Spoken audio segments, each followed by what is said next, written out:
வேலையில் இருக்கிறச்சவே செத்து போயிடணும், இந்த மாதிரி கிடைக்கணும் எனக்கு அப்படின்னு சொன்னேன். அது ஏன்டா இப்போ பேசுகிறேன், அபசகுனமாக இப்போ பேசாதேன்னு சொன்னேன். ஸோ அது இவ்வளோ சுருக்க நடக்கும்னு நான் எதிர்பார்க்கல. கலைஞர் 100 வினாடி வினா போட்டியின் மாபெரும் அரையிறுதி மற்றும் இறுதிச் சுற்று வரும் நவம்பர் 22, 23 தேதிகளில் நடைபெற உள்ளது. ஓல்ட் டர்ன் பிக்சர்ஸ் மற்றும் பத்மஜா பிலிம்ஸ் தயாரிப்பில் சத்யதேவ் நடிப்பில் ஜீப்ரா வெற்றி நடை போடுகிறது. முகுந்து வருவான்னு தான் நினச்சிட்டு இருந்தோம். நாங்கள் இந்த ஒரு கர்ச்சவே மடியில் வந்து படுத்துப்போம். ஆர்மிக்கு போனால் தாம்மா எனக்கு ஃபேமிலி லைஃப் எல்லாம் தெரியறது. கால் பண்ணி எப்போ பேசினது உண்டாமா? இப்போ பேசுறதுக்கெல்லாம் டைம் எல்லாம் கிடைக்காது. எங்களுக்கு பயமாக இருக்கும். ஏன்னா ஏதான ஆப்ரேஷனில் இருக்கச்சே நாங்கள் பேசினோன்னா எங்களுக்கு கஷ்டமாக இருக்கும். ஸோ அவன் கால் பண்ணால் தான் நாங்கள் பேசுவோம்.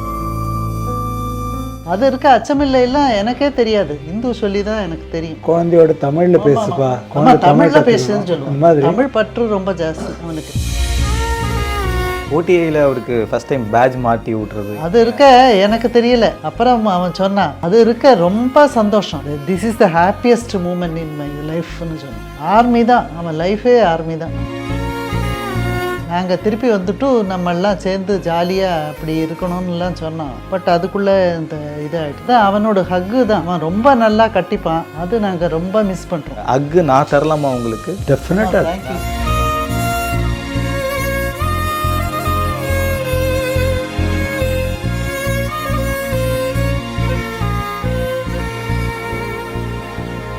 எந்த பக்கம் திரும்பினாலும் அமரன் டாக் தான்.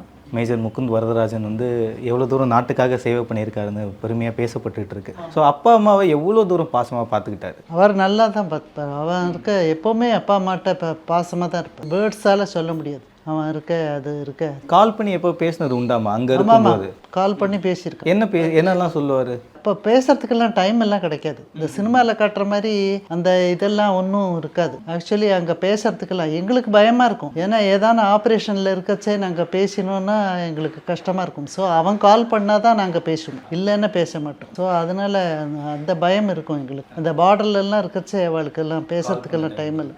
எந்தெந்த விஷயங்கள்லாம் நினைவுபடுத்துது? இப்போ வீட்டுக்கு வரும்போது அவருடைய முக்கியமான நாட்களாக இருக்கட்டும், ட்ரெஸ்ஸாக இருக்கட்டும், அந்த அவனோட ஹக்கு தான். அதுதான் அவன் ரொம்ப நல்லா கட்டிப்பான். இதாக இருந்தால் கூட கிச்சனில் வேலையை செய்த ஸ்வீட்டை கிளறிட்டு கட்டிக்க சொல்லுவான். ஹக்கு நான் தரலாமா உங்களுக்கு? டெஃபினட்டாக. தப்பே கிடையாது, தப்பே கிடையாது.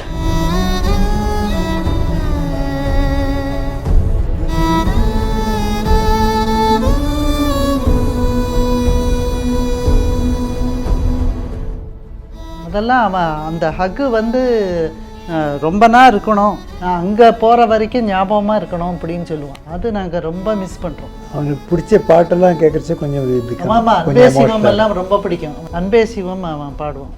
அது இருக்க அது முகுந்துக்கு பிடிச்சது தான். வீட்டில் ரொம்ப ஃப்ரெண்ட்லியாக லவ்வபிள் ஒரு கேரக்டராக தான் நாங்கள் கேள்விப்பட்டிருக்கோம். வீட்டில் எவ்வளோ துருத்துருன்னு இருப்பார்? வீட்டில் வந்து அவன் இருக்க பெரியவனெல்லாம் அனுப்புகிறோம். வீட்லேயே இருக்க மாட்டான், ஃப்ரெண்ட்ஸோடு தான் கீழே இருப்பான். திருவான்மியூரில் இருந்தோம் நாங்கள் 10 வருஷமாக திருவான்மியூரில் தான் இருந்தோம். எப்போ பாரு ஃப்ரெண்ட்ஸோடு தான் இருந்தான். ஆர்மி போனப்புறம் தான் இந்த இருக்க ஃபேமிலியில் இதை பற்றி எல்லாம் தெரிஞ்சது. அப்போ வந்து இந்த ஒரு கர்ச்சவே மடியில் வந்து படுத்துப்பான். அவ்வளோ ஆசையாக இருப்பான். அப்போ இருக்க நான் சொன்னேன், என்னடா அது பொண்டாட்டி இருக்கிறச்சே மடியில் வந்து படுத்துக்கிறியே அப்படின்லாம் சொல்லுவேன். அப்போ ஆர்மிக்கு போனால் தாம்மா எனக்கு ஃபேமிலி லைஃப் எல்லாம் தெரியறது. முந்தியெல்லாம் ஃப்ரெண்ட்ஸோடு தான் சுற்றின்னு இருப்பேன், இப்போ என்ன ஆச்சு திடீர்னு அப்படி. அப்போ அவன் மிஸ் பண்ணுறான்னு தெரிஞ்சது. ஓடிஐ ட்ரைனிங் அப்போது நீங்கள் பாசிங் அவுட் பரேட் அப்போ போய் பார்த்துருப்பீங்க. அந்த டைமில் இந்த லீவ் டைம்னு ஒன்று இருக்கும், வாரத்துக்கு ஒரு நாள் லீவு. அப்போ போய் பார்க்கும்போது ரொம்ப உடம்பு வலிக்குது, கொஞ்ச நேரம் இல்லை அதெல்லாம் சொல்லுவான். அப்போ இருக்க அது சொல்லியிருக்கான், காலெல்லாம் அடிப்படும். இப்போ இருக்க ஷூ எல்லாம் ரொம்ப மோசமாக கொடுத்துருந்தாங்க. அவனுக்கு போய் பேட் ஷூவாக கிடச்சிது. ஸோ அதில் ஆர்மியில் 1-2 இது வரும். அதெல்லாம் கம்ப்ளைண்ட் பண்ணக்கூடாதா, எல்லாம் நான் வாங்கி தரேன்னு எல்லாம் சொல்லுவேன் நான். அப்போ அதெல்லாம் அலோடு இல்லைன்னு சொல்லுவான். ப்ராப்ளம் இருந்திருக்கு அவனுக்கு. பட் அது சொல்லுவான்.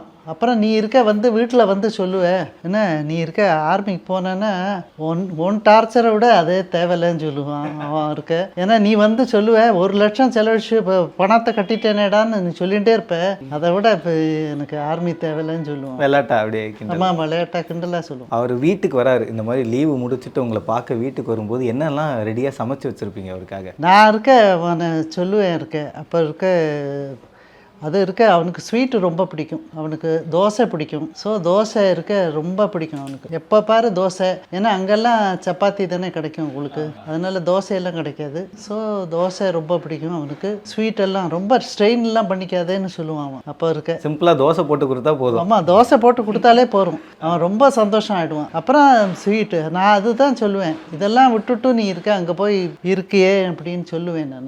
அம்மா சாப்பாடா முக்கியம் அப்படின்பான் அவன் இருக்க. அதை சொல்லுவான், அப்போ ஆர்மி தான் எனக்கு பிடிச்ச பேஷன், நான் பண்ணுறேன், ஸோ அதுதான் முக்கியம் அப்படின்னு சொல்லுவான். இந்த அச்சமில்லை பாரதியாருடைய பாடல் வந்து படத்துலேயே அந்த பாப்பா பேசும்போதும் அவங்க சொல்லி கொடுக்குற விதமும் இப்போது பயங்கரமாக இருக்குது. அந்த எப்படி உருவாச்சுமா? அந்த தமிழ் வந்து அதிகமாக படிக்க ஆரம்பிச்சாரா? இல்லை அது இருக்க இப்போ இவருக்கு பாரதியார் இதெல்லாம் புஸ்தகம்லாம் வச்சிருப்ப. ஸோ அதுலேருந்து தான் இந்துவை இன்ட்ரடியூஸ் பண்ணுறச்சே கூட இந்த அவன் தான் சொல்லுவான், ஜாதிகள் லேடி பாப்பான்னு சொல்லி தான் இன்ட்ரடியூஸ் பண்ணுவான். அப்படியா? ஆமாம் ஆமாம். அது இருக்க அச்சமில்லைலாம் எனக்கே தெரியாது. அப்புறம் இந்து இருக்க அவன் இது பண்ண அப்புறம் தான் நான் பார்த்தப்ப தான் தெரிஞ்சது, ஓஹோ இப்படியெல்லாம் கூட இவன் சொல்லியிருக்கான் போல் இருக்கு அப்படின்னு. இந்து சொல்லி தான் எனக்கு தெரியும். ஆக்சுவலி நானும் இருக்க இந்த இதில் பார்த்து தான் தெரிஞ்சுட்டேன். எங்களோட சொல்லுவான், குழந்தையோட தமிழில் பேசுப்பா, தமிழ்ல பேசுன்னு சொல்லுவான். தமிழ் பற்று ரொம்ப ஜாஸ்தி அவனுக்கு. எப்படி வந்ததுன்னு எல்லாம் தமிழ் தெரியாது. சினிமா பார்ப்பான். அந்த ரெஸ்பெக்டும் உண்டு. இந்த பெரிய ஆக்டர்னா தமிழில் தான் பார்க்கணும், ரஜினிகாந்த் சினிமானா தமிழில் தான் பார்க்கணும். இது பெரிய பிரச்சனையாக எடுத்து அவன் மாவூரில் இருக்கச்சு அவங்க சிஓவோட ஒய்ஃப் புக் பண்ணாங்க ஹிந்தியில் எந்திரனுக்கு. இவன் வந்து போகமாட்டேன், எங்கள் அப்பாவெல்லாம் வராங்க, நான் தமிழில் தான் பார்ப்பேன்னா. ஸோ அந்த சிஓவோட ஒய்ஃபுக்கு என்ன பண்ண முடியும்? அவன் இவனோட ஒய்ஃபை தான் திட்ட முடியும். இவன் ஒய்ஃப் ஹிந்துவை திட்டிருக்கான், என்ன உங்கள் ஹஸ்பண்ட் இப்படிலாம் இருக்காருன்னு. எங்களோடையும் பார்க்கட்டும் அவங்களோட பார்க்கட்டும்னு. இல்லை ரஜினி சினிமா வந்து என்ஜாய் பண்ணணும் ஒரு வாட்டி. தலைவர் படம் பார்த்தானே தமிழில் தான் பார்க்கணும். அது என்ன ஹிந்தியில் பார்த்துட்டு தமிழில் பார்க்கறதுன்னு, ஹிந்தியில் பார்த்தா ரசனை இருக்காதுன்னு, அவளுக்கு புரியாது அப்படின்னு எல்லாம் பேசியிருக்காங்க. அடம் பிடிச்ச தமிழில் தான் பார்க்கணும்னு. அது இருக்க அவள் சிஓ ஒய்ஃப்கிட்ட சொல்லி பார்த்துருக்காங்க. அவள் வந்து அப்பா அம்மாட்ட வந்து அப்பா அம்மா வரா, நீ இன்டெரக்டாக சொல்லி பார்த்தேன், அவங்களுக்கு புரியலை, அவங்க இப்போ பிடிவாதம் பிடிச்சிட்டு அவங்களுக்கு அவங்க சொன்னால் எல்லாரும் ட்ரூப்பில் அது யூனிட்டி இருக்கா அவள் பண்ணுவான்.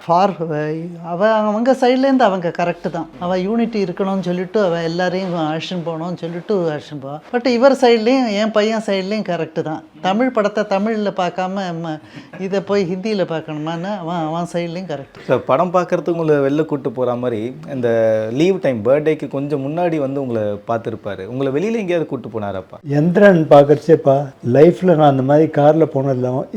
அவனுக்கு நானோ கார் தான் இருந்தது. நாங்கள் எங்களை பிக்கப் பண்ணிட்டு வீட்டுக்கு வந்துட்டு சாப்பாடு கொடுத்துட்டு சினிமாவுக்கு போனோம். அவனுக்கு சினிமா போனால் முதல்லேருந்தே போய் உள்ளே உட்காரணும், பாதியில் போகக்கூடாது. ஸோ அந்த நானோ ஓட்டியிருக்கான் பாரு அன்னைக்கு. நான் உடனே ப்ரே பண்ணான், சரி கடவுளே என்னை நல்லபடியாக கொண்டு போய் சேர்த்துரு அப்படின்னு. அவ்வளோ ஃபாஸ்ட்டாக அந்த நானோ சின்ன கார் வேறு, எப்படி தான் ஓட்டினாலும் தெரியும் எங்களுக்கு. அவ்வளோ பயம் வந்துடுது. இந்து அப்போ ப்ரெக்னென்ட்டு. அப்பா என்னப்பா அப்படின்னு ஒன்றும் தெரியும். சினிமா ரஜினி சினிமா முதல்லேருந்து பார்க்கணும், அட்வர்டைஸ்மெண்ட்லேருந்து ஆக்ஷன் போயிடுவோம். வெளியூருக்கு எங்கேயாவது ட்ரிப்பாக அவங்களை கூப்பிட்டு போனது உண்டா? இல்லை, அது அவனுக்கெல்லாம் டைம் கிடைக்கவே இல்லை. அது மாவூரில் இருக்கச்சே நாங்கள் போயிருக்கோமே தவிர்த்து. அப்போ டியூட்டி தான். அது 3 வருஷம் தானே இருந்தான் அவன். அப்புறம் லெபனான் போயிட்டான். அப்புறம் ரொம்ப நாள் இருக்கலை. அப்புறம் நம்ம சொன்னான் அவன் நாங்கள் திருப்பி வந்துட்டு நம்ம எல்லாம் சேர்ந்து ஜாலியாக அப்படி இருக்கணும்னுலாம் சொன்னான் அவன் அப்புறம் நம்ம இந்த இது 1 மந்தில் அவனுக்கு இது வந்துருத்து. ஆக்சுவலி இப்போ ஆர்டர்லாம் போட்டாங்க அவன் யூனிட்டுக்கு திருப்ப போகிறான்ட்டு. பட் அதுக்குள்ளே இந்த இதாகிடுச்சு. ஓடிஐயில் அவருக்கு ஃபஸ்ட் டைம் பேட்ச் மாட்டி விட்றது எப்படி இருந்ததுமா? அது எனக்கு தெரியல. ஆக்சுவலி நான் எப்படி பண்ணணும்லாம் தெரியல. பிபி செர்மனின்னு ஆறான்னு வருவாங்க, அவங்க தான் பண்ணுவான்னு எனக்கு அவ்வளோ தெரியல. அப்புறம் அவன் சொன்னான், அம்மா இது பண்ணணும், பேரண்ட்ஸ் தான் பண்ணி, ஆமாம் பேரண்ட்ஸ் தான் பண்ணி விடணும், நீ எடுத்து இது பண்ணுன்னு. நான் நினச்சிட்டேன் பீப்பிங் செர்மனின்னா எனக்கு அவ்வளோ தூரம் இது தெரியாது. ஸோ எனக்கு அவ்வளோ தெரியல. இவர் பண்ணிட்டாரு. எப்படி இருந்தது அந்த மூமெண்ட்டு? இல்லை, அது ரொம்ப சந்தோஷம். இப்போ அவனுக்கு ஐ அச்சீவ் சம்திங்னு சொன்னேன். எனக்கு அச்சீவ் பண்ணி ஆமாம் அங்கேயே என்கிட்ட ரொம்ப சந்தோஷம். This is the happiest moment in my லைஃப்னு சொன்னேன். அப்போது அது சொன்னேன். ஆர்மி தான் அவன் லைஃபே, ஆர்மி தான். எனக்கு பிடிச்ச பேஷன் பண்ண விடுன்னு நான் முதல்லலாம் அவன்கிட்ட சொன்னேன். ஆர்மி ஜாயின் பண்ணுறச்சே நான் வேண்டான்னு தான் சொன்னேன். அவன் அதெல்லாம் கரெக்டு தான், சினிமாவில் எடுத்ததெல்லாம் கரெக்டு. அவன் நான் வேண்டாம், ஆர்மியெல்லாம் போக வேண்டாம் தான் நான் சொன்னேன். ஏன்னா நீ அப்பா மாதிரி போனால் போருமா அப்படின்னு கேட்டான். பேங்குக்கு போயிட்டு வந்தால் போருமான்னு. போகிறோன்னு நான் என் பிள்ளைன்னா அப்படித்தானே இருக்கு. நான் சரி நான் வீட்டுக்குள்ளேயே உட்காந்துருக்கேன். நான் இருக்க பைக்கில் போனால் கூட ஆக்சிடென்ட் ஆகும். நான் இருக்க வீட்டுக்குள்ளேயே வச்சுட்டு இருக்கேன். நீ இருக்க இப்போ என்னை சகிச்சுக்கோ அப்படின்னு சொன்னான். எங்கேயும் போகாமல் உங்கள் அம்மா எங்கேயும் போகாமல் உன் பக்கத்துலேயே இருக்கேன் அப்படின்னா அப்போ இருக்க நான் சொன்னேன். அப்பா அப்புறம் சொன்னான் இதை ஃபீலிங்காக வச்சுட்டு, ஆமாம் உனக்கு கன்வின்ஸ், அதாவது என்ன பிடிச்சது பண்ண விடாத அப்படின்னு எல்லாம் சொல்லி ஒரு மாதிரி கன்வின்ஸ் பண்ணா எல்லாரையும் கன்வின்ஸ் பண்ணிவிடுவான் ஈஸியாக. இந்து முதல்ல வீட்டுக்கு எப்படிமா கூப்பிட்டு வந்தார்? அவர் கூட்டிட்டு வந்தார்னா அவர் ஃப்ரெண்டாக தான் கூட்டிட்டு வந்தான். ஃப்ரெண்டு இந்த இதெல்லாம் சொன்ன மாதிரி அந்த எனக்கு ஹெல்ப் பண்ணுறதுக்கு வருவா, நல்லா சொல்லி தான். ஆமாம் அரியர்ஸ்க்கு ஹெல்ப் பண்ணுவா வருவா எல்லாம் சொல்லி தான் கூட்டிட்டு வந்தான். எப்படி கன்வின்ஸ் பண்ணார்? எப்போ சொன்னாங்க இவங்கள தான்? இல்லை தான் ஒரு நாளைக்கு நான் என்ன பண்ணேன், ஒரு ரூமில் இருந்து அங்கேருந்து வெளில வந்தேன். பார்த்தா ரொம்ப க்ளோஸாக உட்காந்துருக்கான். என்னடா அப்படின்னு. ஒன்றும் இல்லைப்பாண்ணா, பாரு ஜாகிரதையாரு, என்ன நம்ம ஃபேமிலியில் எல்லாரும் நம்மளை ஒதுக்கி வைப்பாங்க, அதெல்லாம் இல்லைப்பா, நீ அம்மா ஒத்துண்டா போகிறோம் அந்த மாதிரி தான் அப்பா அம்மா ஒத்துண்டா போகிறோன்னு தான் ஆரம்பித்தான். சரி நான் அப்புறம் சொல்லி பார்த்தேன். அப்புறம் சரி நம்ம குழந்தையாச்சு அப்படின்ட்டு பண்ணேன். அந்த பொண்ணும் அப்போ ரொம்ப இதுவாக தான் இருக்கும். ஸோ அதுக்கிட்டே சொல்லுவேன், பார்த்துக்கோமா உங்கள் அப்பா அம்மாலாம் கேட்டுக்கோ பர்மிஷன் அப்படின்னு. சரின்ட்டு அப்புறம் அவன் அப்பாலாம் விடமாட்டார். அவர் நான் ரொம்ப ஸ்டான்ச்சது. அப்புறம் ஆனால் ஆக்சுவலி அவன் விளையாடிட்டே இருப்பான். இதுக்கு எதுக்குடா இவ்வளோ அழைச்சிட்டு வரேன்னு அவன் பாட்டுக்கு கம்ப்யூட்டரில் விளையாண்டுப்பான், இவன் உட்காண்டே இருப்பான். நான் சொன்னேன் இதுக்கு ஏற்கனவே எங்கள் மாமியார் வேறு படுக்கையாக இருந்தாப்போ, ஸோ அதனால் நான் சொன்னேன் ஒரு ரூம் இருக்க, பாட்டி இருக்கா, நீ பாட்டுக்கு அங்கே உட்காண்டே இருக்க, விளையாடிகிட்டே இருக்க, இதுக்கு எதுக்கு இவ வரணும்னா அவளுக்கு என் கூட இருந்தால் போகிறோம் அப்படின்னு சொன்னான். இல்லை அவளை நான் சொன்ன சாயங்காலம் ஒரு நாள் செருப்பு பிஞ்சு போச்சு, நான் கொண்டு போய் விட்டுறேன்டா ஸ்டேஷனில். என்ன நீ எதுக்கு, அவள் அவளே போட்டோம் அப்படின்வான். நான் கஷ்டப்படக்கூடாதுன்னு சொல்லுவான். ஏண்டா அப்படி இருக்க? இல்லை அவள் போட்டோம், அவள் போய்ப்பா, அவள் சமாளிச்சுப்பா. She should learn how to manage a situation. நீ அனாவசியமாக தூக்கின்னு போகாதண்ணா என்னையும் அதான் சொல்லுவான். அப்பா எல்லாத்துக்கும் நீ இன்வால்வ் பண்ணிக்காத, நாங்கள் பண்ணுறதை நாங்கள் பண்ணோம் அப்படின்னு சொல்லுவான். அதுவும் பார்த்தா ரொம்ப கரெக்டு தான். இப்போ தான் ஃபீல் பண்ணுறேன், அவன் சொன்னதெல்லாம் நம்ம ஃபாலோ பண்ணியிருக்கலாம் அப்படின்னு, எல்லா விஷயத்துலையும் பண்ணியிருக்கணும். பட் இவர் சொல்கிற மாதிரி அவன் எப்போவுமே லைஃப்பில் ஹாப்பியாக. நான் லெபனான் போனோடனே நான் அது சொன்னேன். அவன் என்னடான்னு இப்போ தோன்றுறது எனக்கு. அவள் போனது கரெக்டு, ஒய்ஃபையும் அழிச்சுட்டு போனான். அவன் ஆமாம் கூட்டிகிட்டு போனேன். அந்த அவள்லாம் சுற்றி அந்த பக்கத்தில் இருக்கிறதெல்லாம் கூட்டிகிட்டு போனேன். அப்போ நான் சொன்னேன், இந்த வீடானு வாங்க வேண்டியதுன்னு, எதுக்கு அனாவசியமாக இப்படி செலவழிச்ச எல்லாம் சொன்னேன். பட் இப்போ எனக்கு தோன்றுறது அதெல்லாம் அவன் பண்ணதெல்லாம் கரெக்டு அப்படின்னு இப்போ எனக்கு ஃபீல் பண்ணுறேன். எப்போவுமே ஹாப்பியாக இருந்தான்னு சொல்லுவான்.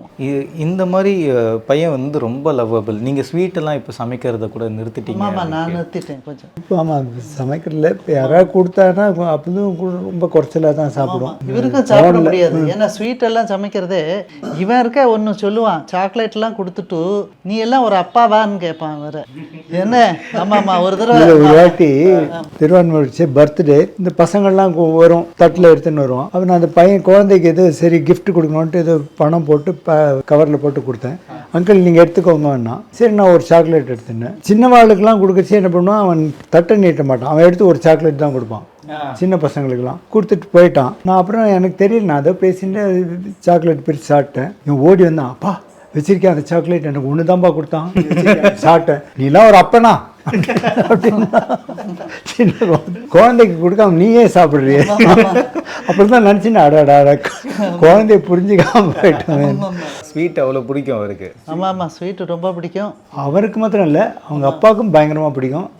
அவங்க ரெண்டு பேரையும் பீட் பண்ணுறது ரொம்ப கஷ்டம். இப்போ தான் குறைஞ்சி போச்சு. படத்தில் நிறைய விஷயங்கள் இருக்குது, ஆனால் ரியல் லைஃப்லேயும் படத்தையும் கம்பேர் பண்ணி நம்மளால் பார்க்க முடியாது. இது இப்படி இருக்கும்போது பையனுடைய மறைவுக்கு பிறகு ஃபேமிலியில் ரொம்ப ஸ்ட்ராங்காக இருந்தீங்க. ஏன்னா ஆர்மியில் ஒருத்தர் அங்கே நாட்டுக்காக இருக்கும்போது ஃபேமிலி ரொம்ப ஸ்ட்ராங்காக இருந்தால் தான் அவங்களால நிம்மதியாக அங்கே வேலையை செய்ய முடியும். எவ்வளோ ஸ்ட்ராங்காக இருந்தீங்கம்மா? அவருடைய இறப்பு செய்தி கேள்வி இல்லை அவன் கேட்டப்புறம் எங்களுக்கு அப்போ ஷாக்காக தான் இருந்தது. முகுந்து வருவான்னு தான் நினச்சிட்டு இருந்தோம் நாங்கள். ஸோ நாங்கள்லாம் அந்த சினிமாவில் காமிக்கிற மாதிரி நாங்கள்லாம் ஒன்றும் இல்லை, ஸ்ட்ராங்காக தான் இருந்தோம் எல்லாருமே. முகுந்து நான் என்ன நடந்தாலும் நீ அழக்கூடாதுன்னு சொன்னான். உங்களையும் சொல்லியிருக்கேன். ஆமாம் என்னையும் சொல்லியிருக்கேன், என் ஃபேமிலியும். இவ அவள் அப்புறம் பொண்ணு அக்காக்கள்லாம் எல்லாருமே சொல்லியிருக்கான். ஸோ நாங்கள் எல்லாமே அழலை. பட் என்ன நடக்கிறதுன்னு தெரியாது அப்போ இருக்க நமக்கு. பட் அவன் வருவான்னு நம்ம இருந்தோம். ஆமாம் காத்துட்டே இருந்தோம். பட் அந்த இது பார்த்தப்போ கூட மூஞ்சியெல்லாம் அப்படி அவன் மாதிரி தோணலை எங்களுக்கு. ஸோ எங்களுக்கு ரியலாக அழுகெல்லாம் வரல. ஒரு கொஞ்ச நாளைக்கு பிறகு ஒரு 10-15 டேஸ்க்கு அப்புறம் வீடு வந்து முகுந்துடைய நினைவுகளை உங்களுக்கு தூண்டி இருக்கும். ஆமாம், அதனால தான் நாங்கள் இருக்க சரி இந்த வீட்டை மாற்றி இங்கே வந்தோம். அப்புறம் அந்த வீட்டுக்கும் போக முடியாது. ஏன்னா நாங்கள் இருக்க முகுந்து ரொம்ப ஆசைப்பட்டு எங்களுக்காக பண்ண வீடுங்கிறனால அந்த வண்டலூரில் வாங்கினது. அங்கே இருக்க போய் இருன்னு இந்து சொன்னான். பட் எங்களால் முடியாது. ஏன்னா எங்களுக்கு கஷ்டம். அவன் ஏன்னா அது மனசில் உறுத்தின்றே இருக்கும். எங்களுக்கு அங்கே ஆசையாக வாங்கின வீடு உங்களுக்காக உங்கள் பேரில் அப்பா நான் வாங்குறேன், நான் உங்களுக்கு தான் இல்லை தான் அது அவன் பேரில் தான் இது பண்ணிட்டு அப்புறம் நான் வந்து ஆர்ஷியா பேரில் மாற்றிட்டேன். அது குழந்தை பேரில் மாற்றிட்டேன், பேத்தி பேரில் மாற்றிட்டேன். அப்புறம் முகுந்து கொஞ்சம் பணம் கட்டியிருந்தேன் 9 lakhs. நான் ஒரு 15 lakhs கட்டினேன். மீதி இந்து கட்டிட்டேன். குழந்தை பேரில் தான் இருக்குது. அந்த வீட்டுக்கு போய் இருந்தீங்களாம்மா? இல்லை போயிருக்கேன். 2-3 தடவை எல்லாம் போயிருக்கேன். போனேன்னா ரொம்ப எனக்கு ரொம்ப கஷ்டமாக இருக்கும். அவன் சொன்னானே ஆசையாக நம்மெல்லாம் சேர்ந்து இருக்கலான்னு அந்த ஃபீலிங் இருக்க அது சொல்லி புரிய வைக்க முடியாது. ஏன்னா அவன் சொன்னான் நம்மெல்லாம் சேர்ந்து இருக்கணும்னு தான் சொன்னானே தவிர்த்து அந்த வீட்டில் நீங்கள் இருங்க நான் லீவுக்கு வரைச்சே சேர்ந்து இருப்போம்னு சொன்னான். எல்லாருமே இருப்பா, 3 பெட்ரூம் இருக்குது, ஸ்வேதா நித்யா எல்லாரும் வந்தானே சேர்ந்து இருக்கலாம், அக்காக்கள்லாம் வந்தானே இருக்கலாம் தான் சொல்லுவோம். கடைசியாக முகுந்த் அவர்கள் உங்ககிட்ட பேசினது என்ன வார்த்தைமா, என்ன சொல்லியிருந்தார்? அதான் ஆசீர்வாதம் பண்ணு, லெஃப்டினன்ட் ஜெனரல் ஆகணும்னு ஆசீர்வாதம் பண்ணுன்னு நான் சொன்னேன். ரிட்டையர் ஆகி வான்னு சொன்னேன். நான் அந்த மாதிரி சொன்னேன். பட் அது அவனுக்கு பிடிக்கல.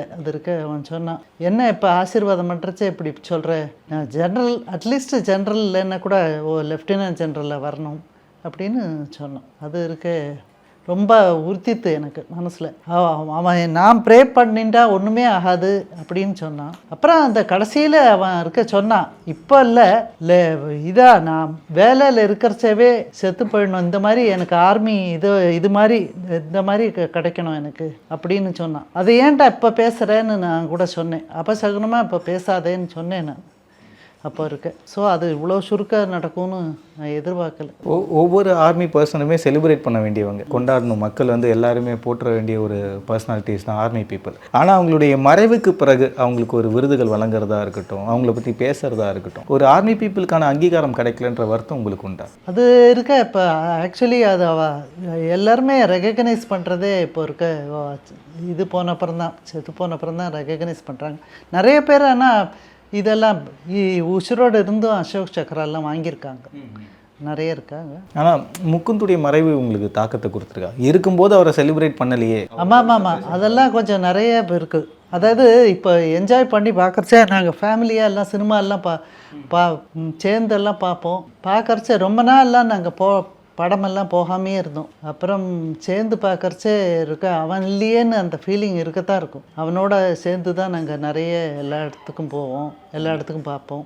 பாம்பேயில் இருக்கிறச்சே கூட ஒரு ஜில்லா என்னமோ படம் வந்தது. அது சொன்னான் நீ பாம்பேயில் பார்த்துறாதே, என்னோட சேர்ந்து தான் பார்க்கணும்னு சொன்னான். ஸோ நான் தான் அஷன் போவேன். அதே மாதிரி இந்திரனும் பாம்பேயில் பார்த்துறாதேன்னு, என் பொண்ணு பாம்பேயில் இருந்தாப்போ ஸோ பாம்பேயில் பார்த்துறாதே, நீ என்னோட சேர்ந்து தான் பார்க்கணும். ஸோ அதெல்லாம் ஹாப்பினஸ் எல்லாம் ரொம்ப இது பண்ண முடியல, எங்களால் ஹாப்பியாக இருக்க முடியல. எது நினச்சாலும் முகுந்து ஞாபகம் தான் இருக்கும். எனக்கு நான் ட்ரெஸ் வாங்க போகிறேன் வச்சுக்கோங்களேன், கடைக்கு போனேன்னா ஒரே நிமிஷம்தான் ஷர்ட்டு பேண்ட்டு ரெடிமேட் வாங்கிட்டு உடனே வந்துடுவேன். இவன் ஒரு வாட்டி ஃபேப் இண்டியா காஷ்மீர் நான் பெங்களூருக்கு அன்றைக்கி எனக்கு வந்து ஒவ்வொரு ஷர்ட்டாக போட சொல்லுவான். ஒரு கிட்டத்தட்ட 30 ஷர்ட் போட்டேன். என் லைஃப்பில் நான் அந்த மாதிரி பண்ணதே இல்லை. என்னடா எல்லோரும் பார்க்குறான்னு. அவளெல்லாம் பார்க்காத, உன்னை பாரு, கண்ணாடியில் பாரு, உனக்கு பிடிச்சிருக்கா பாரு, நன்னா இருக்கணும். என் லைஃப்பில் இந்த மாதிரி நான் ட்ரை பண்ணதில் 30 ஷர்ட்டு போட்டு பார்த்து 3 ஷர்ட்டு வாங்கினான்.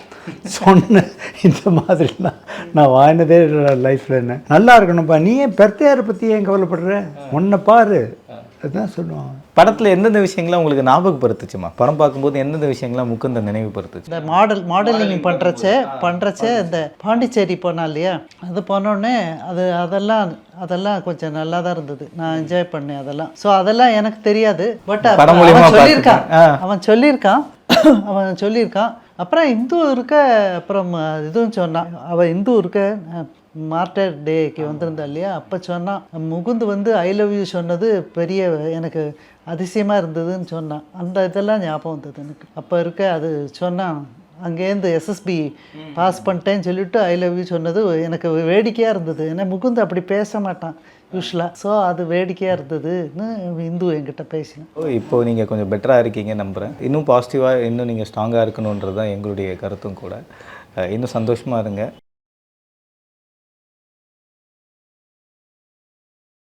கலைஞர் 100 வினாடி வினா போட்டியின் மாபெரும் அரையிறுதி மற்றும் இறுதிச் சுற்று வரும் நவம்பர் 22, 23ஆம் தேதிகளில் நடைபெற உள்ளது. ஆல் டர்ன் பிக்சர்ஸ் மற்றும் பத்மஜா பிலிம்ஸ் தயாரிப்பில் சத்யதேவ் நடிப்பில் ஜீப்ரா வெற்றி நடை போடுகிறது.